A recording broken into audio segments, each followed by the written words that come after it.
I was bullied because for some reason this person didn't like me. There was violence and there was more bullying, like I got bullied. In 2004, Hollickwood Primary in North London was in special measures. They did quite bad stuff, like they spat in my drink and called me bad names. Bullying behaviour was a big issue. He started like punching me and kicking me and just gathered all his friends. Now Hollickwood has changed dramatically. With new head teacher Chris Ryan at the helm, behaviour was judged to be outstanding when the school came out of special measures a year later. This programme shows how Hollickwood is using PSHE to help tackle bullying behaviour. The two approaches we have here, there's the reactive and the preventive approach to dealing with bullying. Now, the reactive, we've got our rules, our consequences, which we've all agreed to. I mean, all staff who work here agree to it, all children agree to it, and parents. So that's our reactive. Then we've got our preventive. Now, our preventive is done through SEAL, through other PSHE, circle times, and assemblies. Assembly is used to introduce and link together PSHE and circle time throughout the school around a weekly theme. The themes are based on SEAL, the government's social and emotional aspect of learning programme. Good morning, boys and girls. Good morning. The whole programme, it teaches children to empathise with someone else and to be able to understand how someone else might be feeling and then how to react to those feelings. Each of the units within SEAL, I mean, it's all about looking at others and see how they feel and looking at your own feelings and addressing how you feel. This morning's assembly, we're talking about how we stop bullying at Hollickwood School. Chris Ryan's first concern is to ensure everyone understands what bullying is, after a parent recently reported a bullying incident. What is bullying? The type of bullying that they thought was taking place wasn't actually bullying, it was aggressive play. And the definition was wrong.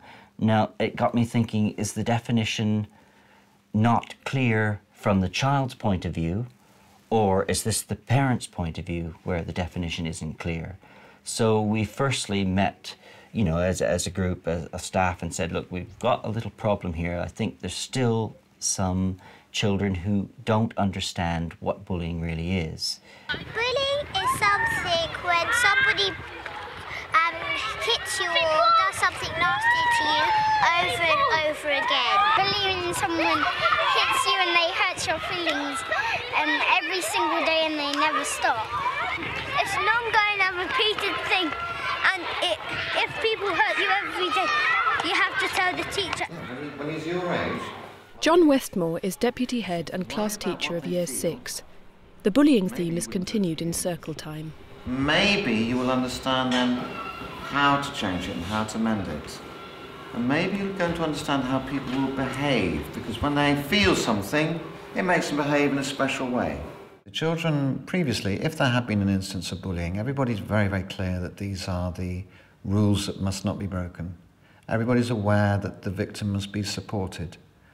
Everybody's aware that bullies are doing something wrong.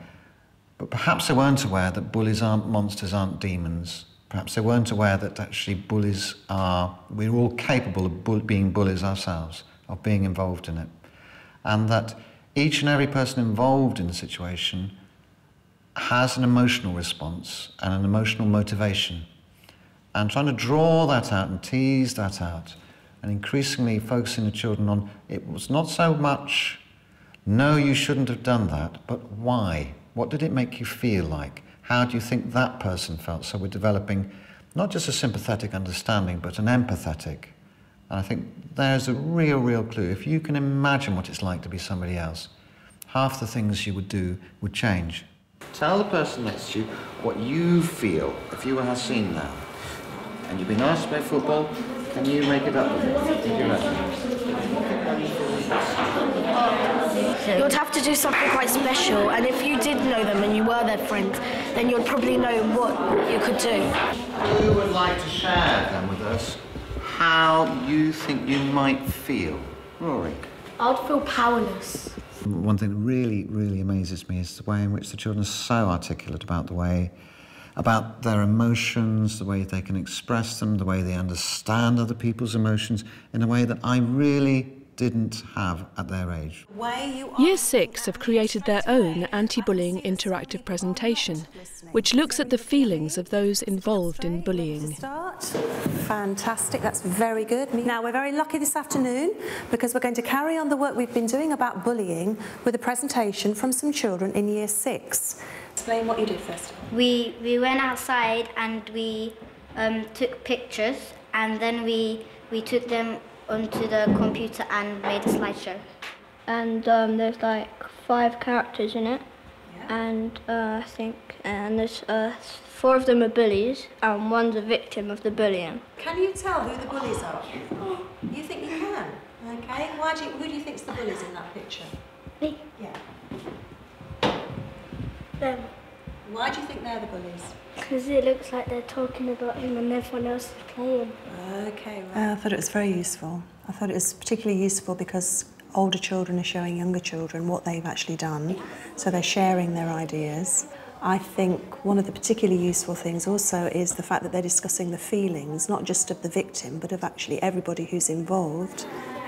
What did the pupils who created this gain from the experience?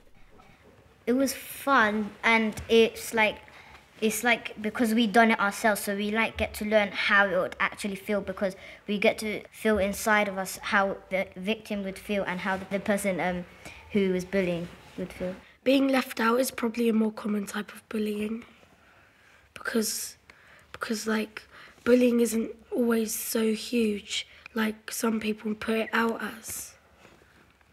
We didn't make it all violent because sometimes bullying isn't really like with violence. Sometimes it's just calling names or some stuff like that. So that's why we didn't do it. And maybe the little kids would think that bullying is just when you get hurt or there's violence in it.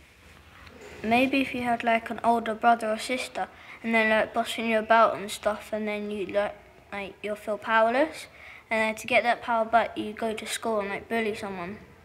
So then you feel like much happier, but don't know how the other person's feeling. Like if you bully someone, you might think you look cool and all your friends think you're all good and stuff, but it's not really that good. What do you think they were feeling? Looking at those comments, just take 30 seconds and talk to the person sitting next to you. What do you think the bullies were actually feeling? Okay, Chris, if you'd like to come and help this table, and Lily, if you'd like to help this table. They might have felt a bit worried because they might have told the teacher. I think they were quite selfish, and I don't think we should feel sympathetic for them. Well, I thought it was interesting that when we were talking about the feelings of the bullies, they recognised them straight away. They were there was a buzz around the classroom that, oh yes, they feel powerful, it makes them feel, great, and gives them that sense of, I'm good at something, even if it is making somebody else feel horrible. Hasin's class held a meeting with their teacher. All the children had ideas about what happened. There was a lot of discussion and debate. Most people in the groups that I went round seemed to think that telling the bullies about the feelings of the victim actually could make an impact on them. The other thing I think that's really important that this reinforces is that everybody has those feelings. It isn't just that person over there that has these feelings of being upset about this, that or the other, or wanting to get their own back on somebody. Absolutely all of us do have them. And it's the way we deal with them that makes the difference. Bullies are ordinary people. They're not people who just like monsters, and they're out there to get you. And sometimes they might just be doing it for the fun of it, or maybe something's going on at home and they're taking it out on other children. They might bully because they're insecure of themselves or they've been bullied. I think bullies would probably have feelings inside them that they take out with aggression on other children. To help potential bullies manage their emotions, all pupils are encouraged to use exercises known as calming tricks. They are just amazing, because if they're in a temper, you can go up to any child in the school, children that aren't in my class, in the playground, I say, right, do your calming trick before you say anything about what's happened. And they'll start to take some deep breaths, or they'll start to count to 10 straight away. And that immediately then stops whatever's been happening. But the main block to tackling bullying is persuading children to tell.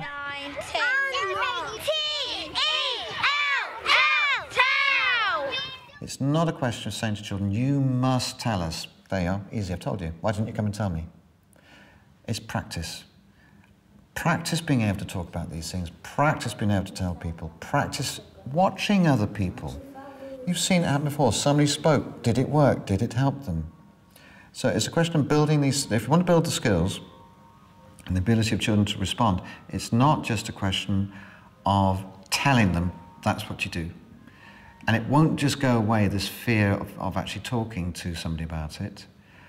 It'll only start to go away when it becomes a skill that's well practiced and well honed. T-E-L-L, tell. They learn the little motto of T-E-L-L, tell, and all of those kind of things when they're very young, so that it becomes second nature to them. You know, they're not telling a tale about one-off incidents. They've actually spotted that that person is actually very sad and unhappy a lot of the time, and they need to speak to somebody about it. If we saw someone bullied, we would straight away go and tell the teacher or tell them to stop, and arrange one of those, make him a buddy, or just they can talk about what's happening and how the person who's getting bullied feels, and how the people who are bullying him feel. I didn't really know that much about bullying before, and I wouldn't have probably spotted what it was. I would have probably thought that they're just messing around or something. But if I did see bullying now, I'd probably tell as well, because it's quite upsetting for people. I thought bullying was just hitting and punching, and but now I realise more. I would just go up to tell them, to go and tell a teacher, or I would do it for them. So can the school stamp out bullying completely? If everybody is using it in their classrooms on a daily basis, on a weekly basis, all the time, visiting these themes again and again and again, they arrive in our nursery at age 3, they leave at age 11. That's 8 years of people consistently and constantly talking about these things, and children exploring these things. So it becomes a proper language for them. There's an emotional side now to their learning that didn't exist before. It's not, oh, I feel sad. There may be many layers of feeling that they become aware of, and they're able then to talk to one another in that way. There's a common parlance. Because of that, the bully is less likely to thrive. You can't exclude it, but the environment is not there for them to thrive. It's not a place that is rich and fertile for bullies to exist within. I think there's always going to be at least a bit of bullying in school, but it gradually will get better if we work on it. I know more now because people listen to me more now about things as well, and I've probably got more confidence.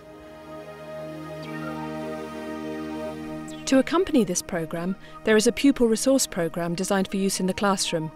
Called Beat Bullying, it features Hollickwood Primary's anti-bullying work and can be downloaded via the Teachers TV website.